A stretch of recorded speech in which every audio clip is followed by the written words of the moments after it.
Madame, Monsieur, bonsoir, bienvenue dans cette édition. Dans l'actualité toulousaine, ce mardi 24 mars, les professionnels du BTP de Haute-Garonne s'engagent à lutter contre le travail illégal. La proposition de loi sur la fin de vie ne va pas assez loin.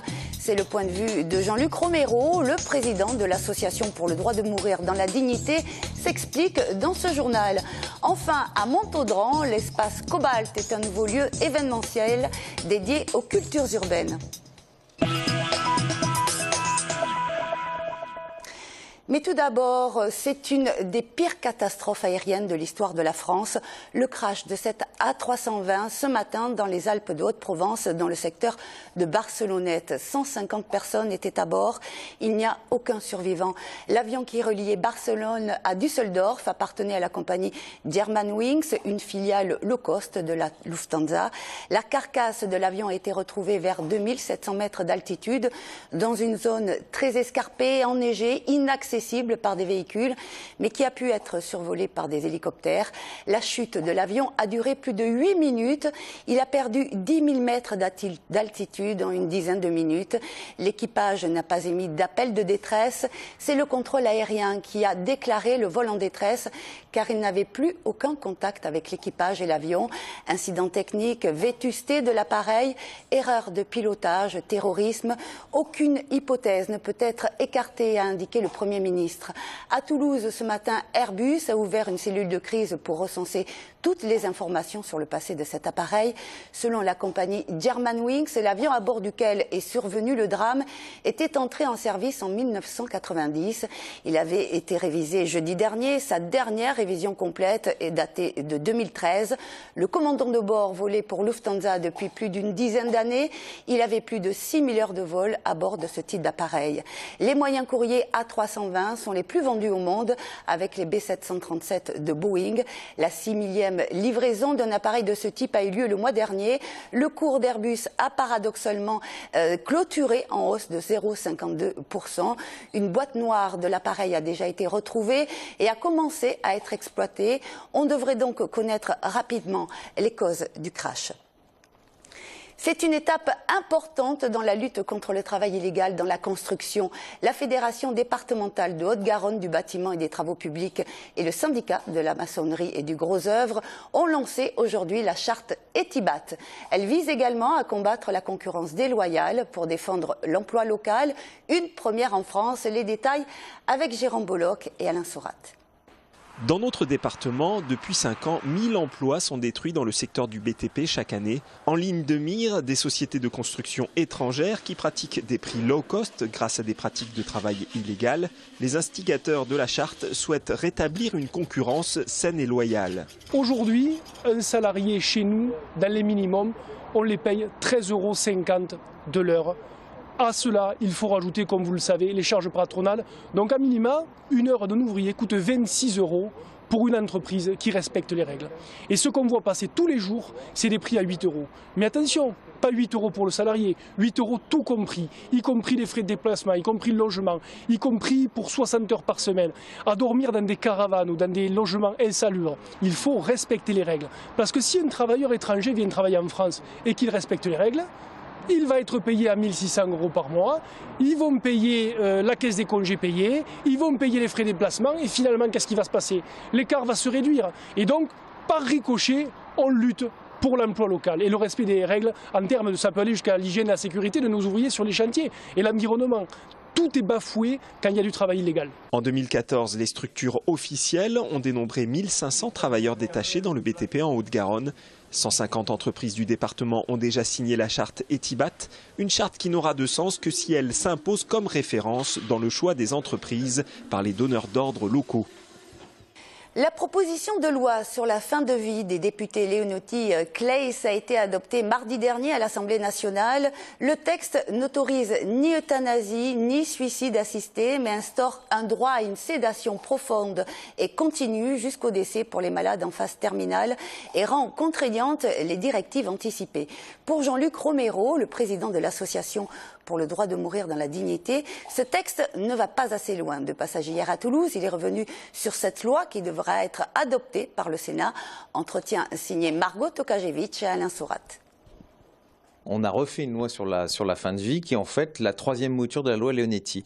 Et on veut nous faire croire qu'on a arrangé encore beaucoup de choses de cette loi qui ne fonctionnent pas.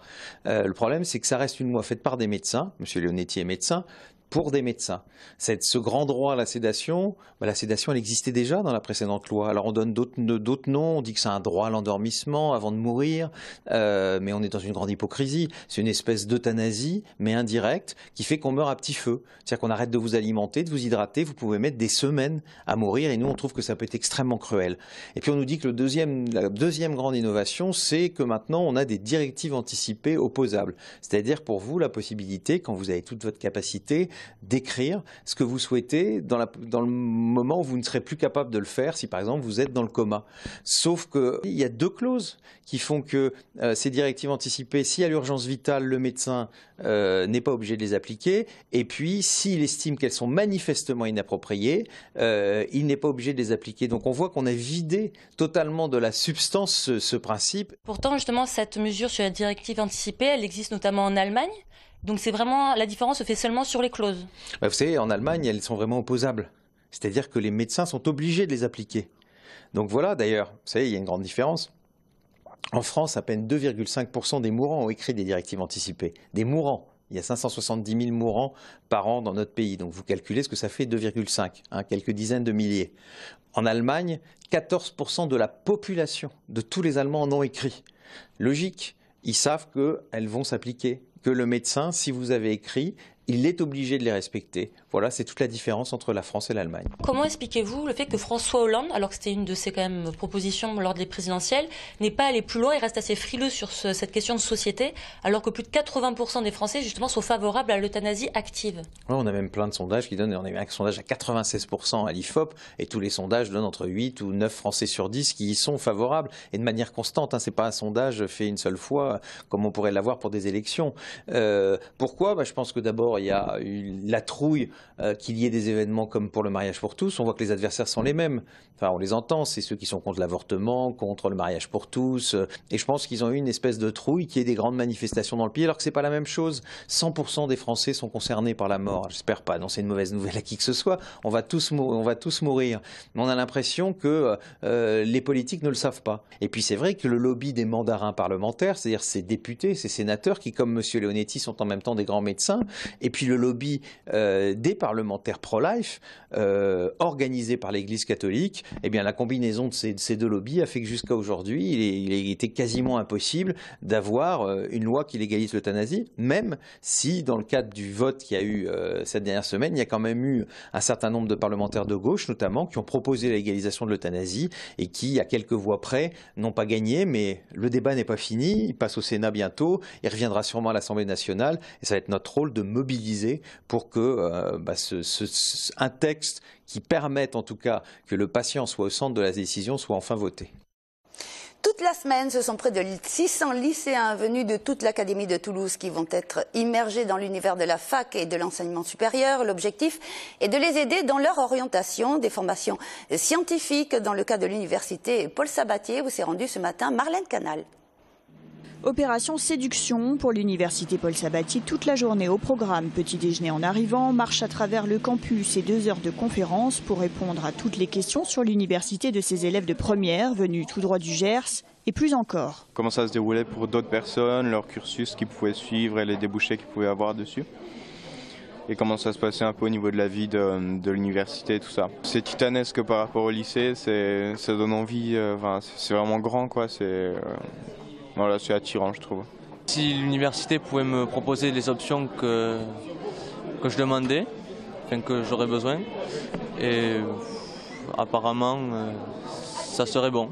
Outre les filières, il s'agit pour la 6e année de réhabiliter le monde universitaire en général. Fini les élèves livrés à eux-mêmes, perdus dans d'interminables heures de cours magistraux dans d'immenses amphis. Aujourd'hui, ils sont en moyenne de 150 étudiants et beaucoup d'heures de cours se font par petits groupes de 30. Mais pour l'UT3, l'objectif de cette journée ne s'arrête pas là. C'est certain qu'il y a un désamour des filières scientifiques, donc on veut leur prouver que l'avenir est aussi à l'université et principalement à l'université, parce que pour former par exemple des ingénieurs, on compte maintenant sur les universités. Les écoles ne suffiront pas, donc il faut leur démontrer qu'ils ont toute leur place et qu'elle est naturelle.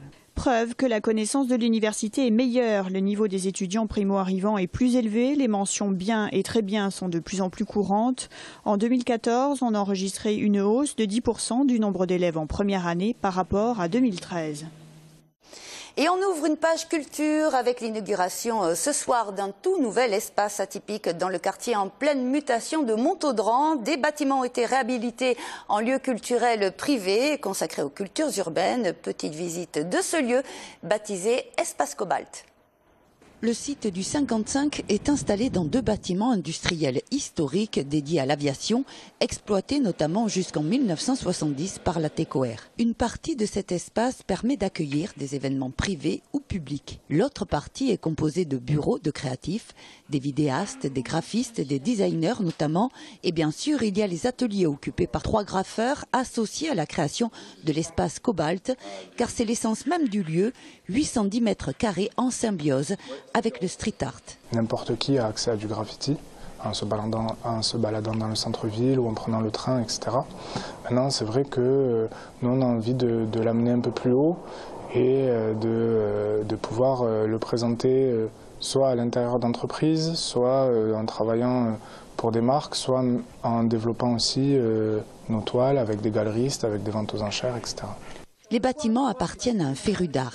Les 5 associés, pour la majorité artistes, ont investi 300 000 € pour les réhabiliter. Des fresques de 8 mètres de haut sur 8 mètres de large ont été peintes au printemps 2014 par des graffeurs internationaux lors de l'exposition Mr Freeze. C'est cet environnement artistique et qui confère à ce lieu dédié à l'événementiel son caractère original. Déjà, il va y avoir une cohérence entre les ateliers du 55 et l'espace Cobalt, dans le sens où les gens peuvent venir et trouver aussi des prestataires ici, que ce soit pour de la vidéo, pour du design, pour du graphisme, pour de la prestation artistique. Donc déjà, il y a un pont entre les deux. Aujourd'hui, le grand public a en gros 2 choix pour disons, aller visiter des expositions artistiques.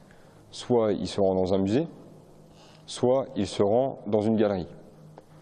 Et aujourd'hui, la 3e façon que l'on voulait mettre en œuvre pour que le public puisse aller vers l'art contemporain et notamment le street art, c'était de leur offrir peut-être un espace événementiel dans lequel ils vont pouvoir et travailler et aussi découvrir l'art contemporain. L'espace Cobalt veut participer à la vie culturelle de Toulouse et organisera tous les 2 mois des expositions et des happenings ouverts au grand public.